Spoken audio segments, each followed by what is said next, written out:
te disons merci pour ce soir. Merci d'avoir permis à ce que nous soyons là. Merci d'avoir permis à ce que mon frère, ma soeur soient en ce lieu. Ce que je sais, c'est que tu ne nous réunis jamais en vain. Lorsque tu appelles tes enfants dans ta présence, c'est pour un but précis. C'est parce que tu veux ouvrir une quelconque porte. C'est parce que tu veux bénir une quelconque famille. C'est parce que tu veux bénir une quelconque destinée. Éternel Dieu, je prie de tout mon cœur que tu puisses nous faire énormément du bien ce soir encore. Je te recommande donc ces instants. Utilise-moi, ô Dieu, pour parler à ton peuple ici présent. Je ne suis que faillible. Éternel Dieu, c'est toi qui es fort. Parle à travers moi. Enseigne ton peuple. Communique ta pensée à ton peuple. Dans le nom de Jésus. Nous avons ainsi prié, nous disons Amen. Je pensais que quelqu'un allait acclamer très fort le Seigneur. Je pensais que quelqu'un qui avait compris qu'il serait béni ce soir allait pousser des cris de joie.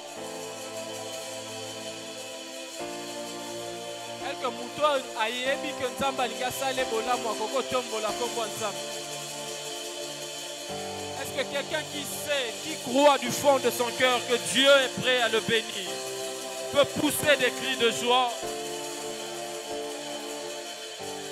J'aime ce que dit le pasteur Moïse Mie. Et si c'est pour Dieu qu'on le fait, alors qu'on le fasse bien. Est-ce qu'on peut acclamer le Seigneur?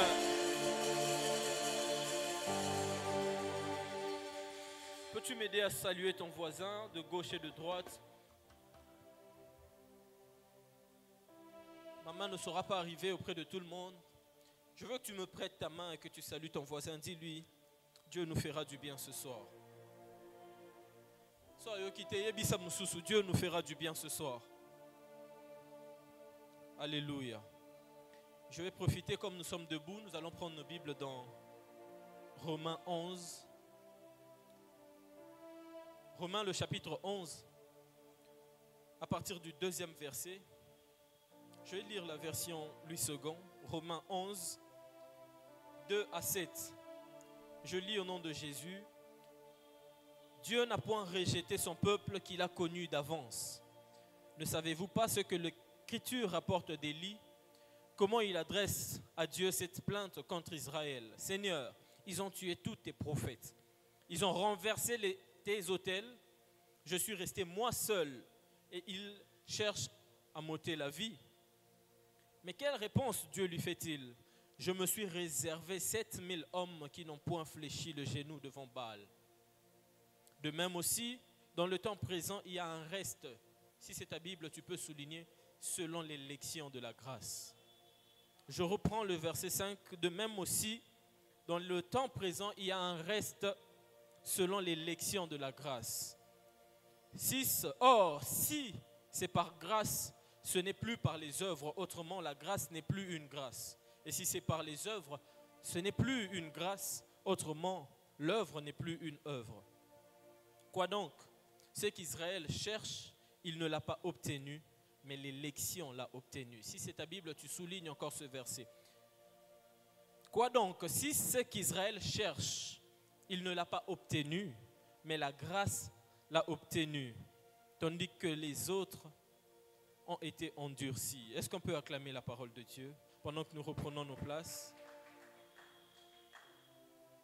Alléluia. Avant de commencer, j'aimerais rendre grâce à Dieu pour cette opportunité qu'il me donne de me tenir devant son peuple encore une fois. Je le dis toujours, ce n'est pas un honneur pour moi, ça a toujours été une responsabilité. Pouvoir communiquer la pensée de Dieu à son peuple, cela n'est jamais facile. Je prie que Dieu m'aide dans cette tâche qu'il me donne en ce jour. Merci à la coordination, merci à l'ange de la maison qui nous cède toujours sa chair, le pasteur Flarin. Que Dieu lui fasse énormément du bien. Comme nous l'avons vu sur l'affiche certainement, le thème que nous allons aborder ce soir, c'est l'élection de la grâce. L'élection de la grâce. Dans ce thème, 2 mots clés sont à définir. Le premier mot, c'est élection et le second, c'est la grâce. L'élection, qu'est-ce que c'est? Le dictionnaire nous dit que l'élection vient du verbe élire. Élire signifie choisir entre plusieurs personnes ou plusieurs choses. Choisir entre plusieurs personnes ou plusieurs choses. En politique, on dit que c'est nommé à une dignité, à une fonction ou à une place par la voie des suffrages. En politique, élire, c'est nommer à une dignité, à une fonction ou une place quelconque par la voie des suffrages. Nous sommes à peine en 2024, nous connaissons un peu mieux cette notion d'élection parce que nous avons, pour la plupart d'entre nous, voté l'année passée en 2023. Nous comprenons mieux cette définition qui dit nommer à une dignité ou à une fonction par la voie des suffrages. La grâce, qu'est-ce que c'est? Nous en avons certainement entendu parler des milliers et des milliers de fois. La grâce, on dit que c'est une faveur imméritée. On dit que la faveur que l'on fait à quelqu'un pour lui être agréable, mais on précise sans y être obligé. Je ne suis pas obligé de le faire, mais je le fais quand même, c'est une grâce. On dit aussi que c'est une gratuité, une compassion de l'acte divin vis-à-vis de celui qui n'a pas à se faire valoir. C'est un acte unilatéral qui n'a pas forcément besoin d'une alliance. C'est ça la grâce. Par ces définitions, nous comprenons donc qu'en vrai, élection n'est autre chose que le fait de devoir choisir. Mais pourquoi nous devons choisir? Qui parle d'élection parle des choix. Tous les jours de notre vie, nous sommes confrontés à des choix que nous devons faire. Cela peut aller du plus bête au plus grave choix à faire. Tous les jours de notre vie, nous devons faire face aux choix. J'aime ce que dit l'apôtre Roland Dallot. Il dit que notre lendemain est fait des choix que nous faisons aujourd'hui. L'apôtre dit que mal choisir aujourd'hui nous fera souffrir demain, parce que nos choix nous caractérisent. Je disais tantôt que tous les jours de notre vie, nous faisons face à des choix. Parfois, on ne se rend même pas compte qu'on est en train de choisir. Parfois, c'est notre subconscient qui le fait. Mais que vous le vouliez ou pas, vous êtes en train de faire un choix. Et lorsque vous êtes en train de faire ce choix-là, dites-vous que vous êtes en train de vouloir élire quelque chose au détriment de l'autre. Je donne un exemple tout bête. Vous devez sortir. Vous avez un rendez-vous. Le premier choix que vous avez à faire, c'est ce que vous allez mettre. Vous n'avez pas qu'un seul habit dans votre garde-robe. Vous en avez 2, 3, 5 000. Le premier choix face auquel le premier choix que vous allez faire, c'est qu'est-ce que je vais mettre aujourd'hui pour ce rendez-vous. Le choix dépend parfois des circonstances aussi. Puisque c'est un rendez-vous avec une autorité, le choix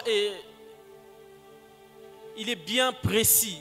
Je dois mettre ça, ça, ça, ça. Il faut ta veste, il faut ta robe bien, il faut se maquiller bien. Tu arrives à l'arrêt de bus, tu as un autre choix à faire. Dois-je prendre une moto ou un taxi? Tu regardes le temps, tu te dis, bon, j'ai peut-être le temps, je peux prendre un taxi. Tu prends un taxi, tu rencontres les embouteillages. Conséquence, tu es en retard à ton rendez-vous. Ce petit exemple est là pour nous montrer combien nos choix impactent directement notre vie. Le simple choix entre moto ou taxi impacte ta vie en te mettant en retard à un rendez-vous important, par exemple. Les choix ne sont donc pas les choses à prendre à la légère.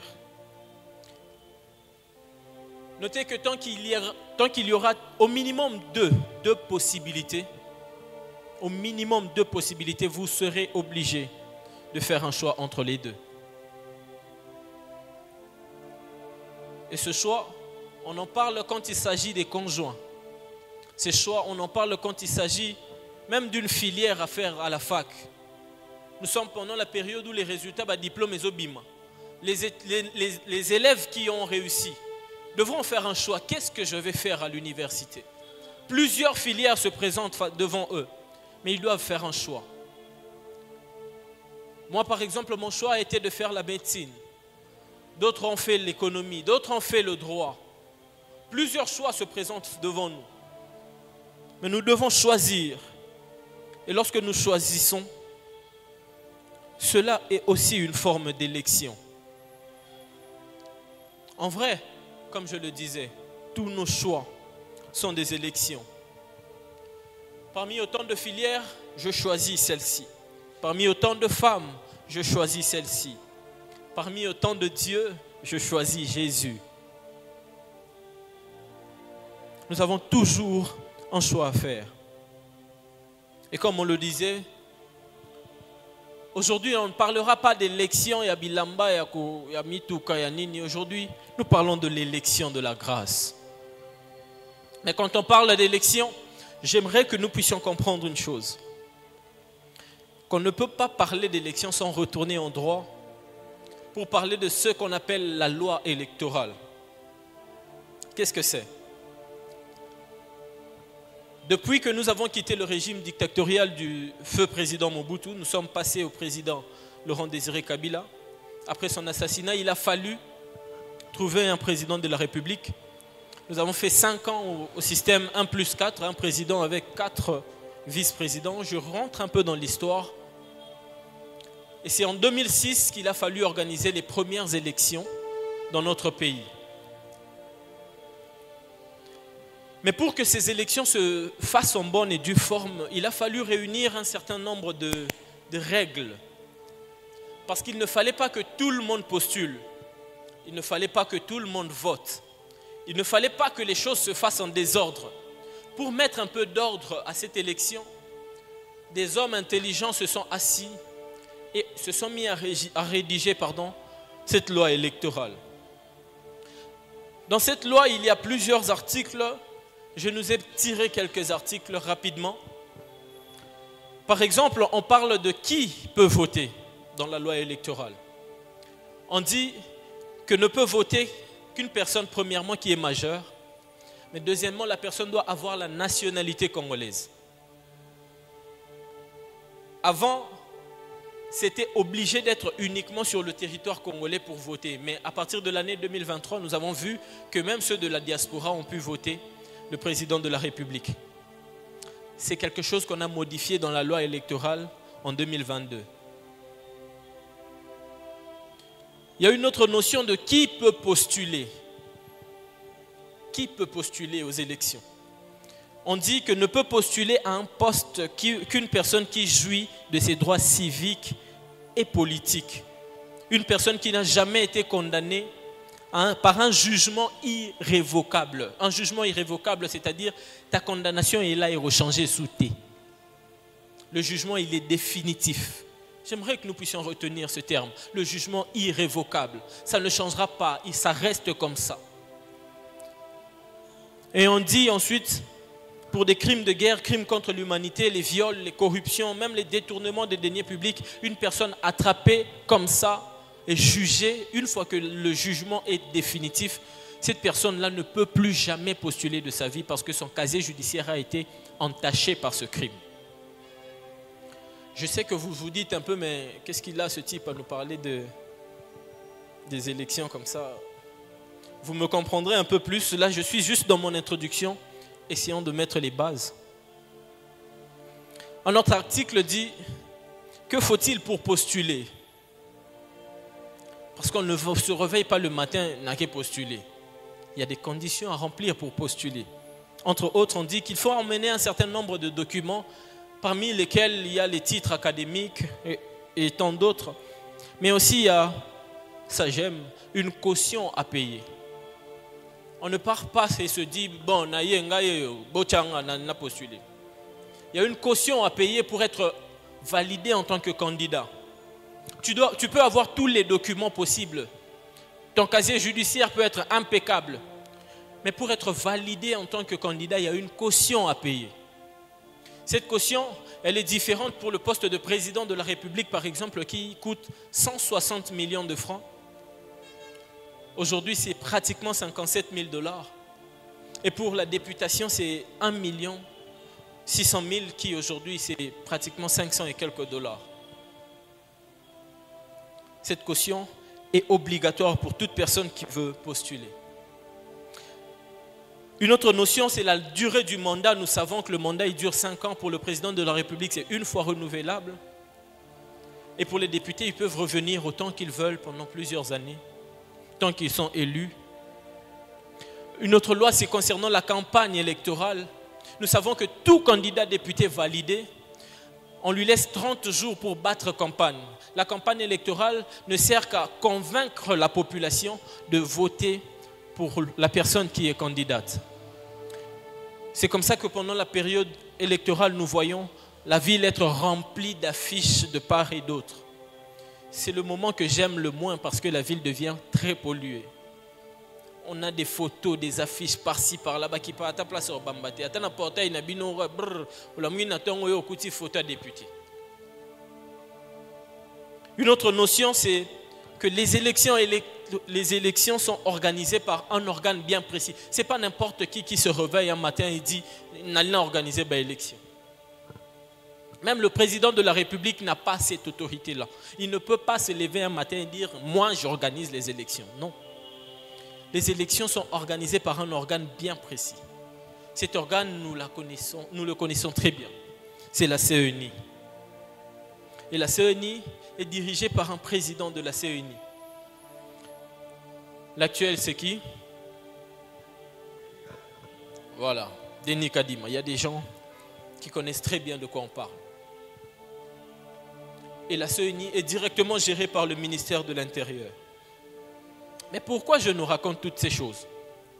C'est pour nous faire voir, comme on l'a dit dans Romains, que dans le siècle présent-ci, il y a un reste, mais ce reste-là, ils sont choisis par rapport à l'élection de la grâce. Je nous dis ces choses pour nous faire comprendre que de la même façon que les élections sont organisées ici, sur la terre, dans les cieux aussi, il y a des élections qui s'organisent.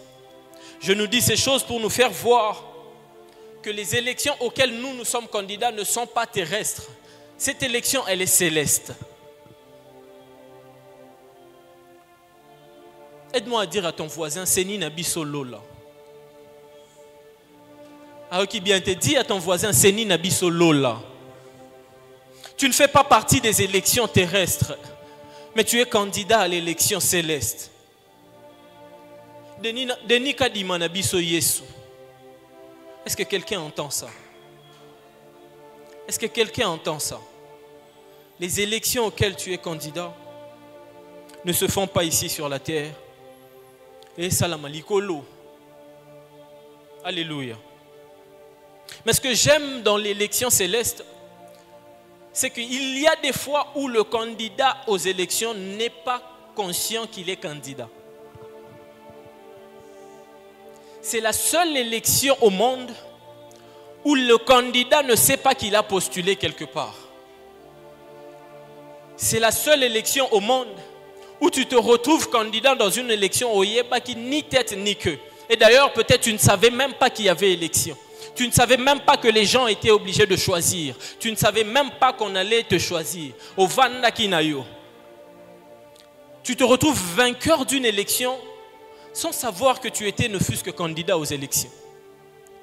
Essayez d'imaginer la chose au Vandi chez Bino. Lorsqu'on proclamait les députés Babengi Kombonao. Imaginez un peu la scène. Yo Mitali n'a postulé wapi. Chose infaisable sur la terre, mais faisable là-bas, dans le ciel. Je disais à quelqu'un, c'est la seule élection au monde où il est possible d'être candidat sans avoir postulé. Alléluia. Est-ce que quelqu'un entend ça? Possible d'être candidat sans avoir postulé. On a dit qu'il y a une caution à payer. Ici, pour être président, il faut payer 160 millions de francs. Pour être député, il faut payer 1 600 000. Mais là-bas, on ne paye aucune caution parce que Jésus a tout payé à la croix. Notre caution à nous, c'est le sang de l'agneau qui a coulé à la croix de Golgotha. Notre caution à nous, c'est Jésus lui-même qui est monté à la croix et qui dit « Père, tout est accompli. Afuti nyongo nyonso ». La Bible dit qu'il s'est donné en rançon pour nous. Son sang est notre caution à nous. C'est ce qui fait que nous puissions participer à ces élections sans débourser quelque chose de notre poche. Et d'ailleurs, qu'est-ce que tu peux payer à une élection céleste? Kuna balière à dollar, te balière à franc congolais. Tu vas payer avec quoi? Là-bas, c'est le sang de Jésus qui représente la caution que tu payes pour participer à cette élection. Alléluia. Est-ce que quelqu'un peut dire avec moi, Jésus est ma caution? Alléluia. Mais il y a des gens qui doivent voter. Qui te vote finalement? Mais ne savez-vous pas qu'au ciel, il y a toute une population là-bas? Il y a des myriades et des myriades d'anges. Le problème est que là-bas, une fois que tu es candidat choisi par Jésus lui-même, plus personne n'est opposant à toi. Oh, est-ce qu'il y a quelqu'un qui entend ces choses? Là-bas, quand on te choisit en tant que candidat, personne ne vient s'opposer à toi. Personne n'est opposant à toi là-bas. Kounez à la partie unique. Lorsque tu es choisi, c'est fini. Tout le monde vote pour toi. La campagne, il s'en charge lui-même. Il se charge de convaincre les cœurs des hommes ici sur terre. Pour que toi, tu sois choisi. C'est ça l'avantage de l'élection de la grâce. Alléluia. Jésus nous impose dans les cœurs des hommes. Une fois que tu es voté au ciel, sur la terre, il va t'imposer dans les cœurs des hommes. Alléluia. Demandez à Méphibosheth, il en sait quelque chose. Demandez à Méphibosheth, il en sait quelque chose. Assis là-bas, le débat. En plus, il n'était pas chez lui. La Bible dit qu'il était dans la maison de Makir. Perclus des pieds. Quelle situation difficile. Tu n'as pas l'usage de tes jambes et tu habites chez autrui. J'étais en train de réfléchir et je me disais, Sonda Kwanez a un qui est en dessous Méphibosheth a guipé Salomon. Oh là là, on a salon batou, perclus des pieds. Le matin, il faut. Il ne faut pas qu'il te trouve là. Quelle situation difficile à vivre. Le débat signifie pas un pâturage, un lieu qui n'a même pas de pâturage, un lieu aride, un lieu difficile à vivre. Je me mets à la place de cet homme pour imaginer sa souffrance. Lui qui est descendant d'une lignée royale. Méphibosheth est fils de Jonathan, petit-fils de Saül. Imaginez-vous qu'il est petit-fils du roi. Koko ya Mokondi. Mais il se retrouve moins que rien, croupissant dans la souffrance. Il était certainement en train de dire, Seigneur, Méphibosheth signifie pourtant celui qui extermine la honte, celui qui finit la honte. Mais pourquoi je suis en train de croupir dans cette souffrance? Pourquoi la honte est devenue ma seconde nature?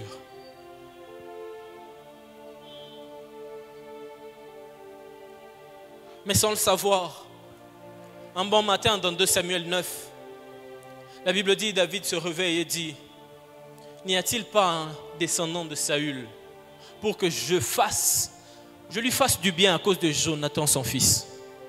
Frère, n'y a-t-il pas un descendant de Saül? Lorsque ce choix devait être opéré dans la maison de David, Méphibosheth n'était pas là.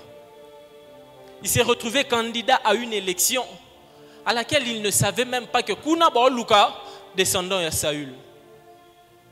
Je me suis posé la question de savoir, est-ce que c'était le seul descendant de Saül qui restait? Je ne sais pas.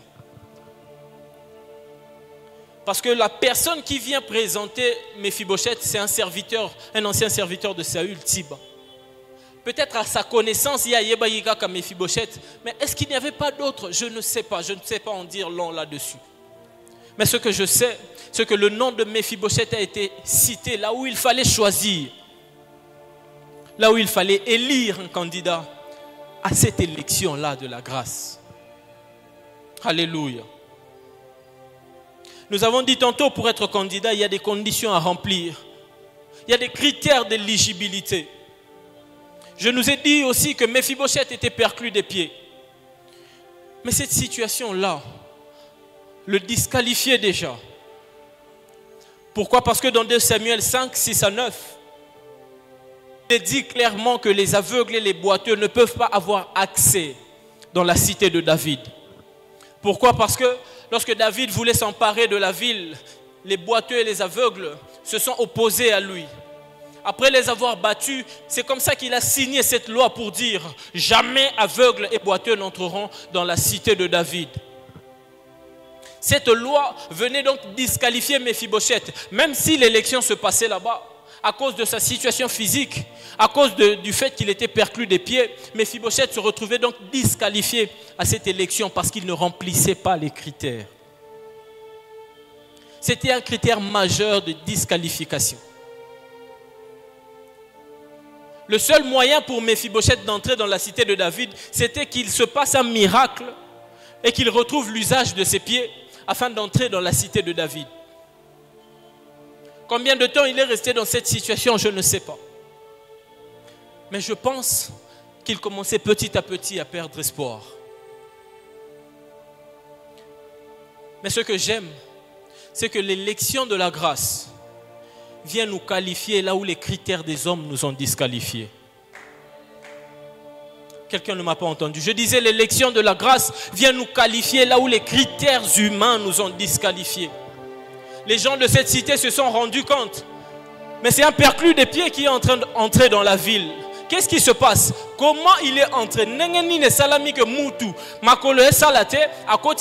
Alors qu'il y a une loi royale qui interdit aux perclus des pieds d'entrer dans la cité.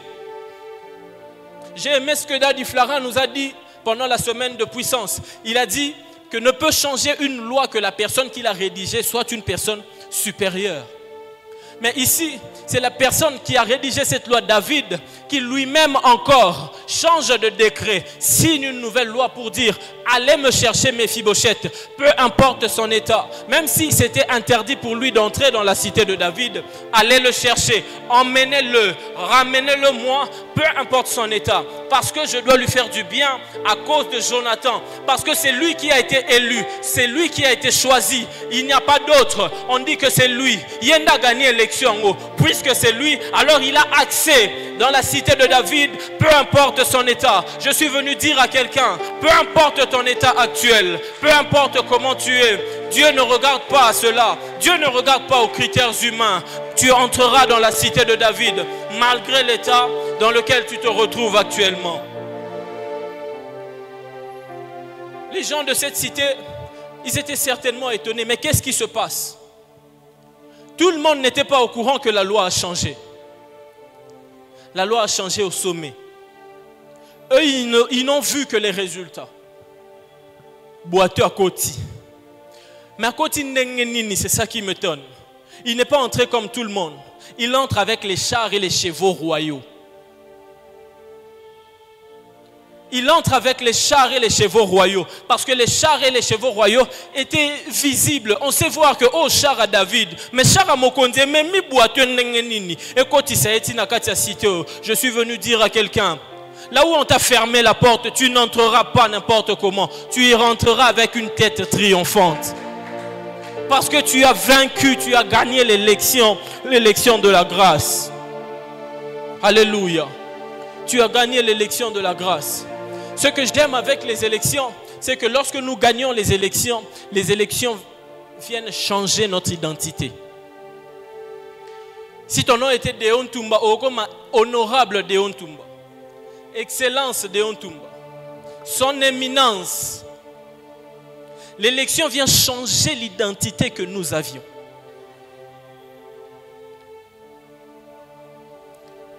Et d'ailleurs, lorsqu'on est candidat aux élections, surtout aux élections présidentielles, au postulé Kaka, en tant que candidat à l'élection à la présidentielle, on t'octroie des policiers pour ta garde. On a eu 23 ou 25 candidats présidents l'année passée, je pense. Tous. Pourquoi? Parce que tu es un probable président. On veut te protéger. Parce qu'il se peut que Yondo comme président Nabiso. Mais si malheur t'arrivait, comment allons-nous faire? La bonne nouvelle pour toi, c'est que tu n'es jamais seul. Tu es candidat aux élections sans le savoir. Et quand tu marches, dis-toi que tu n'es jamais seul. Tu as toute une escorte d'anges pour te protéger. Voilà pourquoi la Bible dit, il ordonnera à ses anges de te porter, afin que ton pied ne heurte pas contre une pierre. Vous pensez que celui qui est censé te porter sera loin? Il est certainement déjà à côté de toi. Il marche avec toi. Et lorsque nous gagnons les élections, le président qui gagne les élections se voit multiplier le nombre de personnes qui sont obligées d'être dans sa sécurité. Ce qui fait que maintenant là, la garde que tu as maintenant ne sera pas la même lorsque Dieu va t'élever.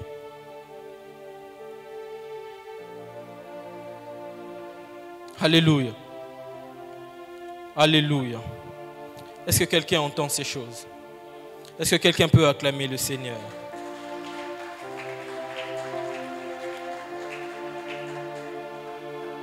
Alléluia.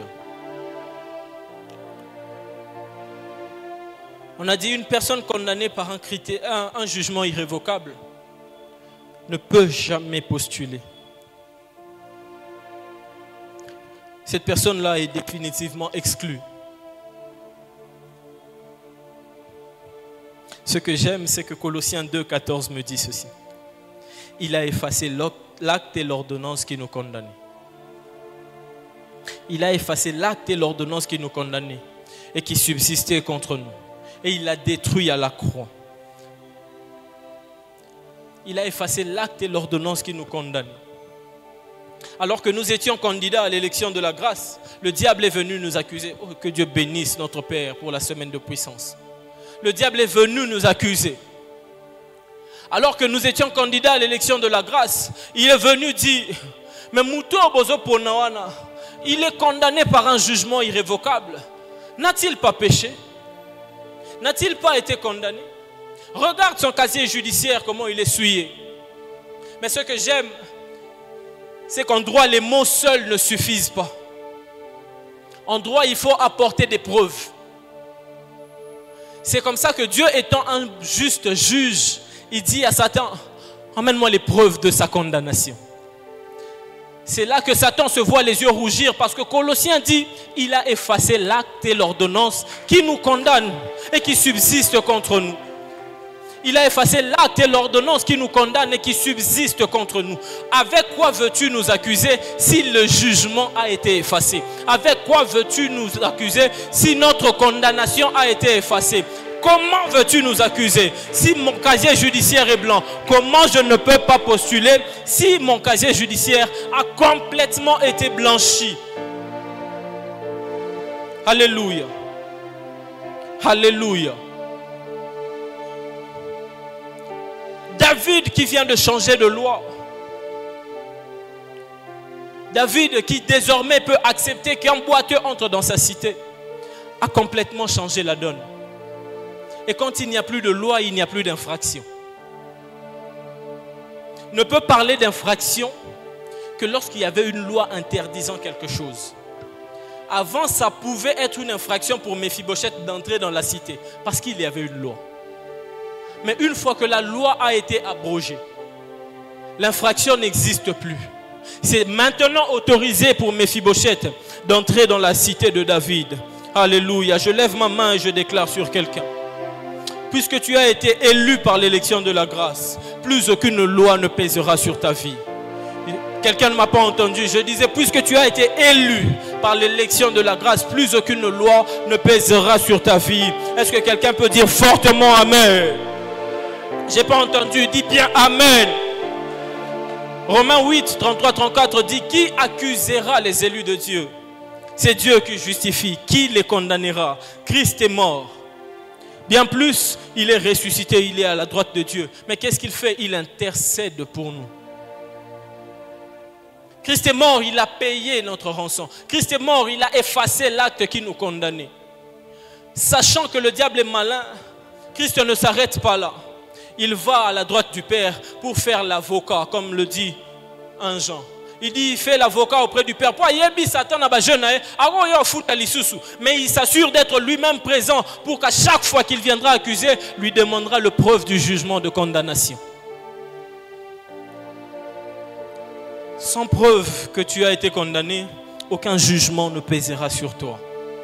Je disais, sans preuve que tu as été condamné, aucune loi ne pèsera sur ta vie. Aucune loi ne pèsera sur ta famille. Le diable a mal choisi le tribunal.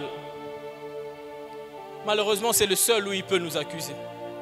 Ok, Fundabi, c'est pas tribunal Mobimba, juge papa nangai, avocat nangai ya nangai. Comment pourrais-je échouer dans un tribunal pareil? Malheureusement, c'est le seul où il peut nous accuser. L'élection de la grâce, demandez à David, il vous en dira quelque chose. Dans 2 Samuel 16, à partir du 1er verset, alors que Saül venait d'être rejeté par Dieu, Dieu dit au prophète Samuel, va dans la maison d'Isaïe, remplis ta corne d'huile. Va dans la maison d'Isaïe, car j'ai choisi celui que je voudrais pour être roi. J'ai choisi celui que je voudrais pour être roi. Vous constaterez ici avec moi qu'Isaïe était le prophète de ce temps-là.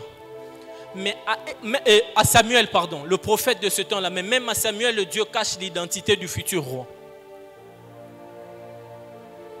Ce que Dieu voulait enseigner à Samuel, c'est la notion de l'élection de la grâce. Ce qui se passe, c'est que Samuel arrive chez Isaïe.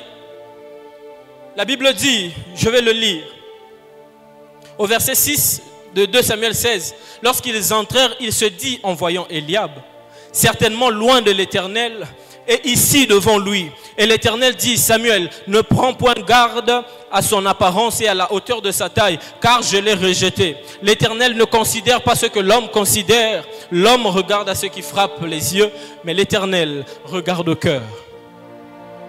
Vous savez ce qui a induit Samuel en erreur? C'est le choix du roi de Saül. Parce que la Bible dit, dans 1 Samuel 10, 23, lorsqu'il fallait choisir Saül en sortant de sa cachette, il était plus élancé que tout le monde. La Bible dit, il dépassait tout le monde de la tête. En regardant Eliab, le prophète Samuel s'est dit, certainement, en regardant Saül, Atali, Saül, Eliab, il se dit, certainement, mais Dieu vient recadrer Samuel pour lui dire que toi tu regardes à ce qui frappe les yeux, moi je regarde au cœur. C'est comme pour dire, les critères de l'élection de la grâce ne tiennent pas compte de ce que l'homme voit. Les critères de l'élection de la grâce tiennent compte de ce que l'Éternel voit dans le cœur de l'homme. Alléluia.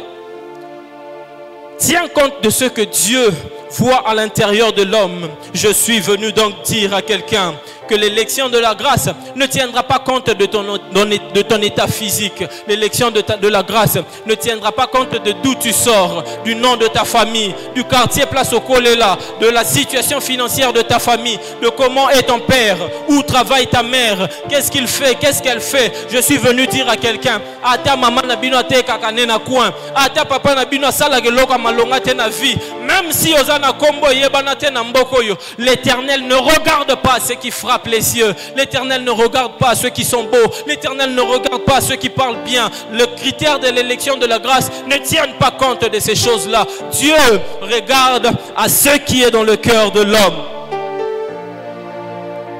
Frères et sœurs, l'élection de la grâce vient de voter un enfant de 17 ans au milieu de ses grands frères aînés. 17 ans. Ce qui me frappe ici, c'est comme on l'a dit au début. Parfois, on ne sait même pas qu'on est candidat à une élection. Lorsque le prophète est arrivé chez Isaïe et qu'il devait choisir, David n'était même pas à la maison. La Bible dit qu'il était en brousse en train de paître les troupeaux de son père.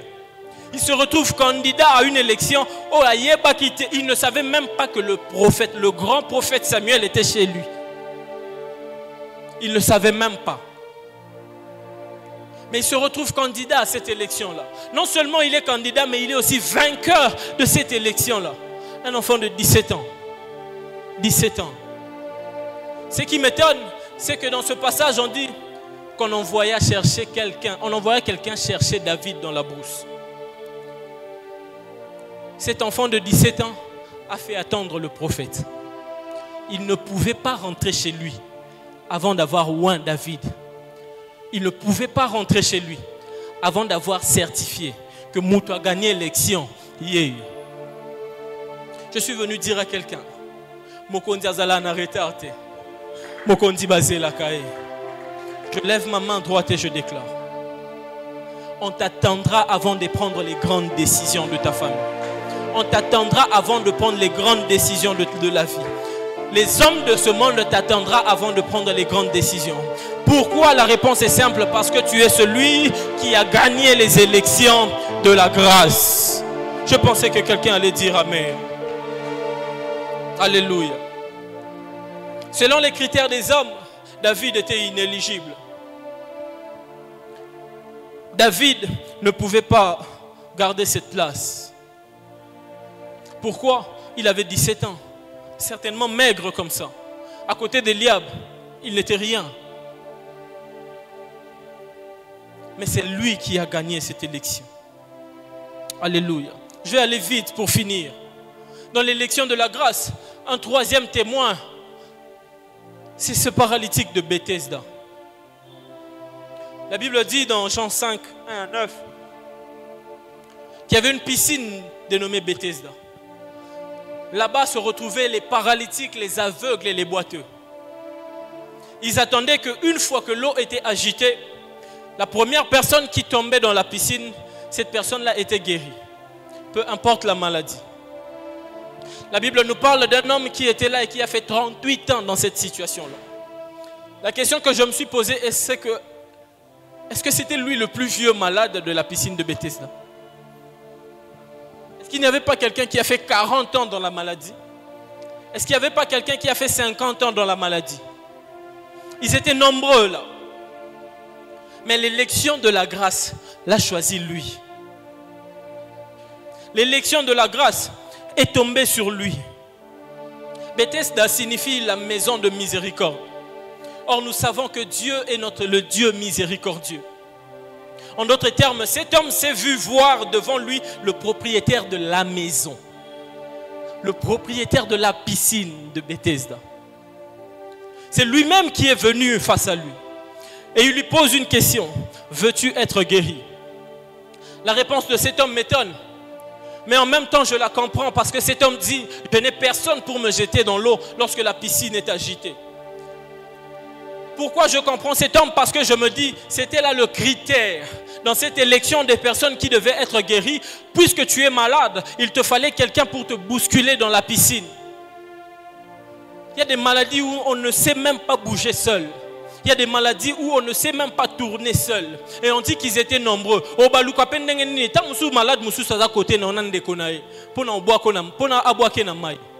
Mais lui il dit, je n'ai personne pour me jeter dans l'eau lorsque l'eau est agitée. Mais ce que cet homme ne savait pas, c'est que la substance même qui faisait que l'eau, lorsqu'elle est agitée, puisse guérir les gens, était maintenant devant lui, en personne.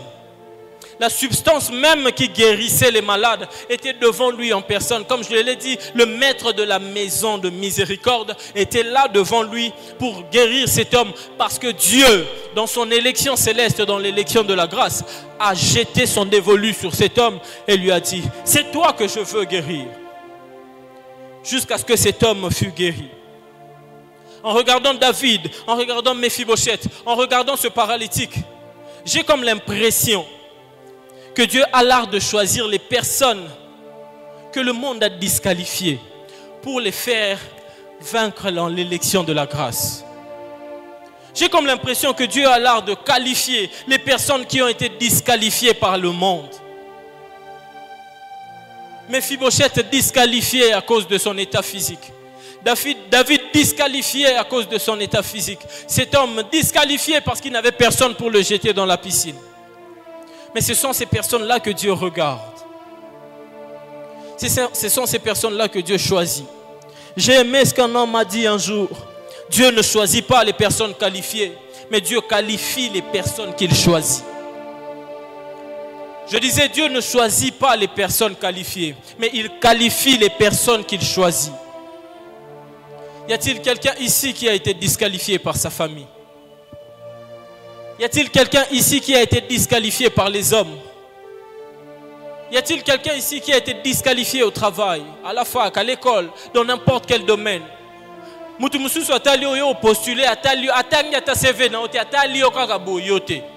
Pourquoi yote? Pourquoi tu me disqualifies yote? Y a-t-il des familles ici qui ont été disqualifiées?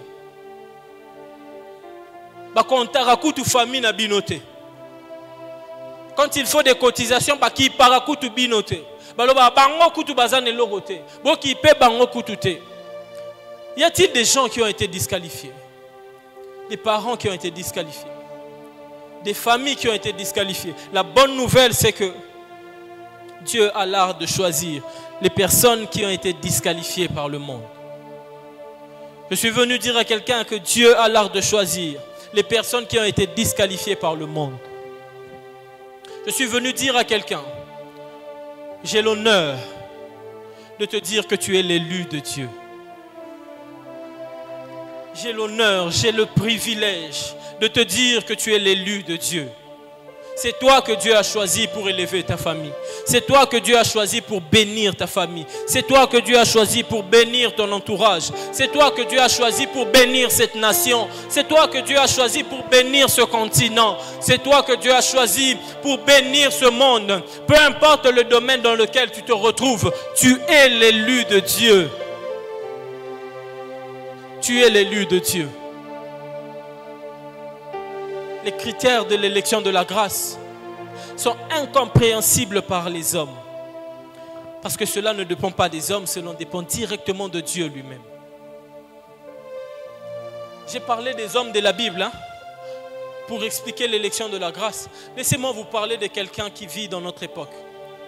Moi, je ne la connais pas personnellement, mais c'est l'ami à une amie, et c'est cet ami qui m'a raconté cette histoire, ça m'a bouleversé. Il dit, j'ai un ami, il est pratiquement le garçon aîné de sa famille. Il traversait des moments difficiles. Il s'est mis à prier. Il disait à Dieu, avec cet argent-là, il a prié, il a prié, il a prié, il a prié. Et un jour, pendant qu'il rentrait de la fac, il reçoit un coup de fil. Allô, bonjour, monsieur X. C'est monsieur X? Oui, c'est moi. Nous sommes la société Y. Nous vous appelons parce que nous voulons vous engager. Est-ce que vous pouvez nous accorder quelques minutes pour pouvoir converser un peu? Ok, il n'y a pas de problème. On lui pose des questions, il répond. On lui pose des questions, il répond. Et on lui dit, d'accord, combien voulez-vous être payé? Il répond. D'accord, passez lundi, vous allez signer votre contrat et vous allez commencer le travail. Il arrive au travail, on lui dit, monsieur, désolé, mais on ne retrouve plus votre CV. Est-ce que vous pouvez nous donner un autre CV? Il dit, ok, il n'y a pas de problème. Il commence le travail. Cette histoire semble normale, n'est-ce pas? Est-ce que vous connaissez le côté bizarre de cette histoire? C'est que le monsieur dont je suis en train de parler n'a jamais postulé dans cette entreprise-là.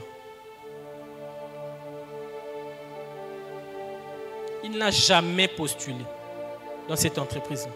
Si vous voyez qu'on ne retrouve pas votre CV, c'est normal. Pour Tigala, n'a jamais retenu de CV.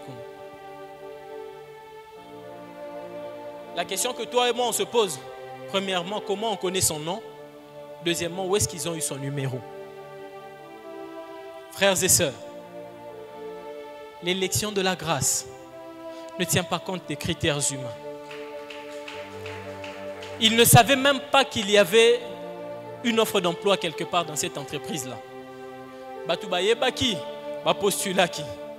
Des personnes certainement qualifiées. Imaginez-vous qu'un CV invisible et qui est gagné devant des CV physiques et visibles. Je disais tantôt que lorsque le ciel vous choisit, le ciel vous impose dans les cœurs des hommes. Que les hommes le veuillent ou pas, lorsque c'est votre saison, lorsque Dieu dit maintenant c'est sa saison, maintenant c'est son temps, qu'il le veuille ou pas. Dieu va vous imposer dans le cœur des hommes au point de donner même votre nom et votre numéro de téléphone aux personnes qui ne vous connaissent même pas. Ces personnes vont vous appeler et vous dire: il y a un travail ici qui vous attend depuis des mois. Il y a un travail qui vous attend ici depuis des mois. Il y a telle chose qui vous attend. Il y a telle activité qui n'attend que vous. Mais depuis qu'on vous cherchez, vous êtes où? Alléluia. Je lève ma main et je déclare: tu entreras même là où les portes te seront fermées.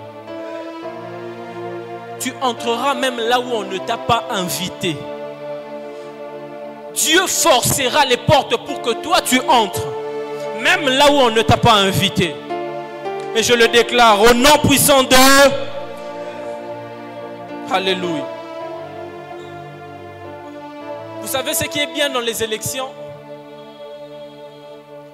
C'est qu'une fois que le président, par exemple, il est voté, le président Fachi a été déclaré président par la CENI, c'était le 30 décembre 2023. Il a été confirmé président de la République le 9 janvier 2024. Mais pendant tout ce temps, il n'était pas encore président de la République. Pour devenir président réellement, il faut prêter serment. Et il a prêté serment le 20 janvier 2024. Et c'est à partir de cette date-là qu'on commence à compter les 100 premiers jours du président de la République. La bonne nouvelle, c'est que toi et moi, ce n'est pas aujourd'hui qu'on a été élus. Notre élection ne date pas d'hier. La Bible me dit dans Jérémie 1,5, avant de te former dans le ventre de ta mère, je te connaissais, avant ta naissance, je t'ai choisi. Vous voyez le verbe choisi. Avant ta naissance, tu as été élu. Élu pour être prophète des nations. La Bible dit encore dans Psaume 139, 16, quand je n'étais qu'une masse informe, tes yeux me voyaient. Et sur ton livre de vie étaient tous inscrits les jours qui m'étaient destinés avant qu'aucun d'eux n'existât. Frères et sœurs, la bonne nouvelle que je t'apporte ce soir, c'est que tu es élu de Dieu, pas hier, pas avant-hier. Tu es élu de Dieu avant même que tes jours ne viennent, avant même ta naissance. Tu es élu de Dieu. Ce qui te manque, c'est juste le jour de ta prestation de serment. C'est lorsque tu prêteras serment en tant qu'élu, c'est ce jour-là que tu entres pleinement dans ta saison. C'est ce jour-là que tu commences pleinement à exercer ton pouvoir. Je suis venu dire à quelqu'un: Dieu te fera entrer dans ta saison très bientôt. Très bientôt, je ne parle pas des choses qui viendront après. Très bientôt, Dieu te fera entrer pleinement dans ta saison. Dieu savait que David se souviendrait de Jonathan. Dieu le savait depuis longtemps. Mephibosheth a pas quitté. Mephibosheth, il était à l'Odébar. Mais Dieu savait qu'un beau jour, David se réveillerait. Il se souviendra de Jonathan. Il voudra faire du bien à un descendant de Saül à cause de Jonathan. Dieu savait que Saül ferait une bêtise et qu'il faudra oindre un nouveau roi. David ne le savait pas. C'est depuis les temps anciens que David a été choisi pour être roi. Et d'ailleurs, il a été dit que le roi d'Israël devrait sortir de la maison de Juda. Mais Saül n'est pas un judaïte. Saül est un benjaminite. Il fallait absolument que la situation se renverse. Dieu savait ça, mais David ne le savait pas. David a été choisi depuis, mais son temps devait arriver. Son temps devait arriver. David a été roi à 17 ans. David est entré, il est devenu roi lorsqu'il a eu 30 ans. Le temps de l'élection et le temps de la prise du pouvoir, ça peut prendre un temps. Mais je dis à quelqu'un, ça prendra le temps que ça prendra. Ne désespère pas. Ça prendra le temps que ça prendra. Ne baisse pas les bras. Ça prendra le temps que ça prendra. Dieu est là. Il connaît le temps. Il connaît, il maîtrise les temps. Il est le temps. Il maîtrise les circonstances. Ne désespère pas. Ne baisse pas les bras. Ton temps finira par arriver. Ton temps finira par sonner. Je suis venu dire à quelqu'un, plus ta situation est compliquée, plus l'histoire à raconter est belle. Jésus a attendu que la maladie de Lazare se transforme en mort pour aller le ressusciter. Je dis à quelqu'un, plus ta situation est compliquée, plus l'histoire à raconter est belle. Alléluia. Plus ta situation est compliquée, plus l'histoire à raconter est belle. Est-ce qu'on peut se tenir debout?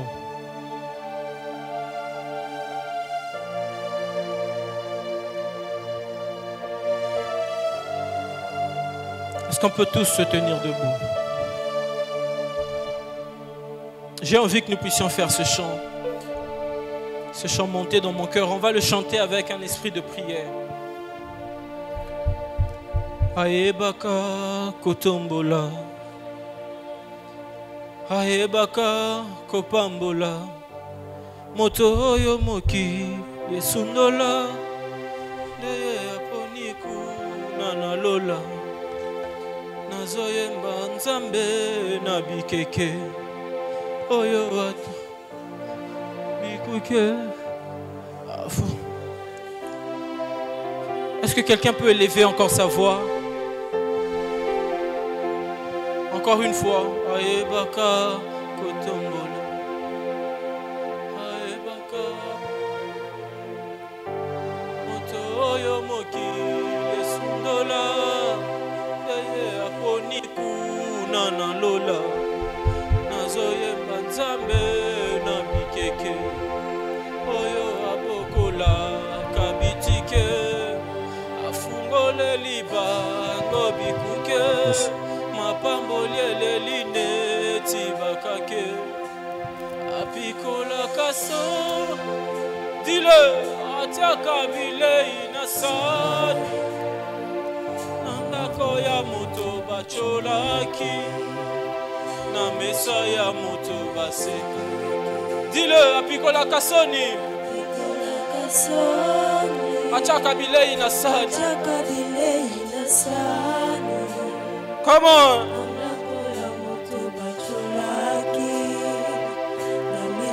Avec un peu plus de conviction. Apikola kasoni. Dis-le. Apikola kasoni. Yeah. Atiaka bilei na sani. Nandako ya moto bacholaki. J'ai envie qu'on le fasse. Zame nanguya.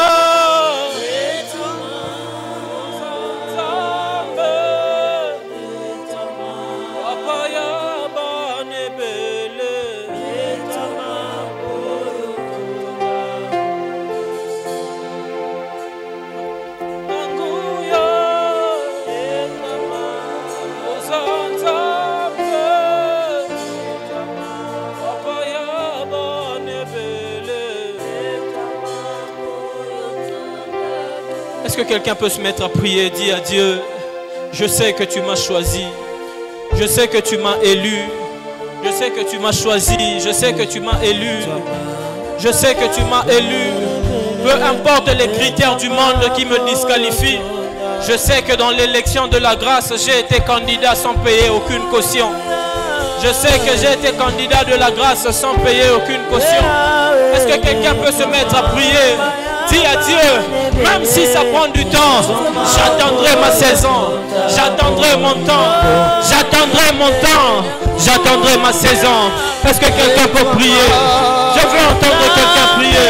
Je veux entendre quelqu'un prier. Dis à Dieu, je veux attendre mon temps. Je veux attendre mon temps. Dis à Dieu, je veux attendre mon temps.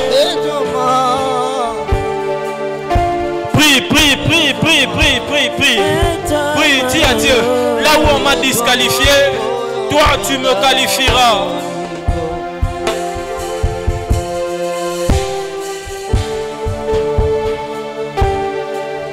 Alléluia. Seigneur Dieu, Père éternel, qui sommes-nous au devant de ta face? Seigneur, tu dis que tu te souviens de nous comme poussière.